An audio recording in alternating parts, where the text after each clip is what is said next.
পাশে মানুষের সাথে আমরা আছি এই বাংলাতে। আপনারা দেখছেন সংবাদ শিরোনাম।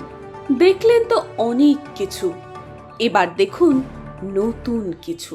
সিকিমে ভয়াবহ বন্যা পরিস্থিতিতে 150 ফুট লম্বা ফুটব্রিজ তৈরি করলো ভারতীয় সেনা। ভারী বৃষ্টির ফলে সিকিমে ফুলে ফেপে উঠেছে নদী তিস্তা। অবিরাম বৃষ্টির জেরে কোথাও ভেসে গিয়েছে রাস্তা, ভেঙে গিয়েছে ব্রিজ, তৈরি হয়েছে ভয়াবহ বন্যা পরিস্থিতি। নিরাপদ আশ্রয়ে চলে যেতে বাধ্য হচ্ছেন সিকিমের স্থানীয় বাসিন্দারা। ক্ষতিগ্রস্ত গ্রামগুলির মধ্যে সংযোগ স্থাপন তৈরি করার জন্য তৈরি করলো ফুটব্রিজ। 150 মিটার লম্বা এই ফুটব্রিজ তৈরি করলো ভারতীয় সেনা। তিস্তা নদীর ওপরেই তৈরি হয়েছে এই ফুটব্রিজ।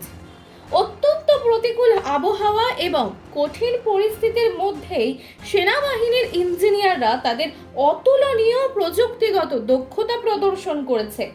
48 ঘন্টার কম সময়ের মধ্যে সম্পূর্ণ হয়েছে এই ব্রিজ তৈরির কাজ। মানুষের পাশে মানুষের সাথে আমরা আছি এই বাংলাতে। আপনারা দেখছেন সংবাদ শিরোনাম। দেখলেন তো অনেক কিছু, এবার দেখুন নতুন কিছু।